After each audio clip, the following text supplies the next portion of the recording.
স্থায়ী সরকারি শিক্ষকদের প্রাইভেট টিউশন বন্ধ করার নির্দেশ শিক্ষার অধিকার আইনেই বলা আছে। তবুও কিছু সুবিধাবাদী শিক্ষক নিয়মকে বুড়ো আঙুল দেখিয়ে প্রাইভেট টিউশন করে যাচ্ছিলেন।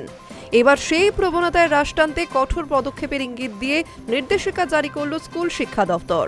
নির্দেশিকায় জানানো হয়েছে, কোনো সরকারি বা সরকার পোষিত স্কুলে কর্মরত শিক্ষক গৃহ শিক্ষকতা করতে পারবেন না। যদি কোনো শিক্ষক নিজ স্কুলের বা অন্য কোনো পড়ুয়াকে প্রাইভেট টিউশন দেন, তবে সংশ্লিষ্ট জেলা স্কুল পরিদর্শক এবং স্কুল শিক্ষা দফতর তাদের বিরুদ্ধে কঠোর প্রশাসনিক ব্যবস্থা গ্রহণ করবে। 2009 সালে শিক্ষার অধিকার আইনের 28 নম্বর ধারায় সরকারি শিক্ষকদের প্রাইভেট টিউশন নিষিদ্ধ করা হয়েছে। অতীতে এই নিয়ে বিতর্ক হলেও প্রবণতা রোধ করা যায়নি বলেই অভিযোগ। এবার জাতীয় মানবাধিকার কমিশন থেকে বিজ্ঞপ্তি পেয়ে কঠোর পদক্ষেপ করল রাজ্য সরকার। বৃহস্পতিবার স্কুল শিক্ষা দপ্তর সব জেলার স্কুল পরিদর্শকদের সাফ জানিয়ে দিল, যদি কোনো এই সংক্রান্ত অভিযোগ পাওয়া যায় তাহলে সেই অভিযোগ খতিয়ে দেখে প্রয়োজনীয় পদক্ষেপ করা হবে। প্রসঙ্গত, প্রাইভেট টিউশন করা শিক্ষকদের একাংশ টিউশন না পড়ার জন্য ছাত্রছাত্রীকে হুমকি দিয়েছেন বা পড়াশোনায় কম নম্বর দেওয়ার ভয় দেখিয়েছেন, এমন অভিযোগও আছে। শাস্তির ভয়ে এবার এই সংস্কৃতি বন্ধ হবে বলে মনে করা হচ্ছে।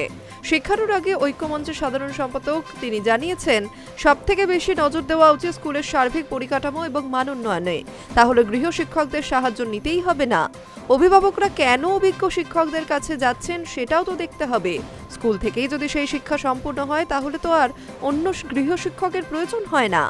মাধ্যমিক শিক্ষক ও শিক্ষাকর্মী সমিতি আবার ছাত্র শিক্ষক অনুপাত আগে ঠিক করে বিজ্ঞানভিত্তিক সিলেবাস রূপায়ণের দাবি তুলেছে। সরকারের এই পদক্ষেপে খুশি বিশুদ্ধ প্রাইভেট টিউটররা।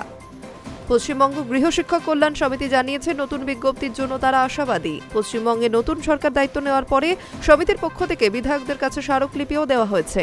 কিন্তু এই নিষেধাজ্ঞা যদি শুধু কাগজে কলমে থেকে যায় তাহলে রাজ্য জুড়ে আন্দোলন শুরুর হুঁশিয়ারিও দিয়েছে সমিতি। High news network.